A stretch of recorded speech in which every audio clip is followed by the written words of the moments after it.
अस्सलामुअलैकुम दोस्तों, soap serial दुलाब जे ईंदड़ नई एपिसोड में छा थींदो ऐं छा थियण वारो आहे इन खे तफ़सीलात ॼाणण लाइ जेकॾहिं हीअ असांजे चैनल ते नवां आहियो त महिरबानी करे असांजे चैनल खे सब्सक्राइब कंदा जीअं हर ईंदड़ नई ख़बर जल्द खां जल्द अवां ॿाहिरनि ताईं मुहैया थी सघे।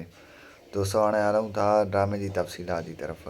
तव्हांखे ॾेखारियो वेंदो त ईंदड़ नई एपिसोड में जेको आहे मिठल खे हू अहिड़ी जॻह लिकाइण जी कोशिशि कंदो आहे जितां जेको आहे ककर ऐं रज़न वारनि खे ख़बर ई न पवंदी। ईंदड़ नई एपिसोड में ककर वारा जॾहिं पंहिंजे ॻोठु ईंदा त उन्हनि खे ख़बर पइजी वेंदी त मिठल अॻवा थी चुको आहे। तंहिंखां पोइ हू चवंदा त हाणे असांखे वॾेरे शाहनवाज़ सां मिलणो पवंदो।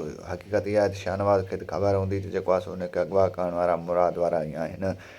ऐं तव्हांखे ॿुधाईंदा हलूं त जेको आहे हाणे रज़न ऐं ककर वारा परेशान थी वेंदा त असां हाणे छा कयूं। असांजो हमराह बि जेको आहे अॻवा थी चुको आहे। ऐं होॾो तव्हांखे ॿुधाईंदा हलूं त अली ख़ान खे मारण वारा जेको आहे रज़न ककर वारा न हुया, बल्कि मीर जाफ़र ख़ान जा ऐं साथी हुया। ऐं तव्हांखे ॿुधाईंदा हलूं त मंसूर ख़ान जे साथियुनि खे जेको आहे पुलिस आहिस्ते आहिस्ते हिकु हिकु करे मारे छॾींदी। ऐं तंहिंखां पोइ तव्हांखे ॿुधाईंदा हलूं त पुलिस ॼाण ईंदी त उहे मुक़ाबले में मारिजी विया आहिनि, उहे दहशतगर्द आहिनि।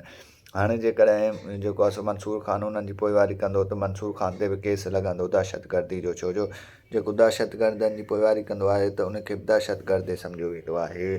ऐं तमामु ॿाहिरनि खे ॿुधाईंदा हलूं त ड्रामे को ड्रामो आहे उहो 100 क़िस्तनि ते मुश्तमिल आहे।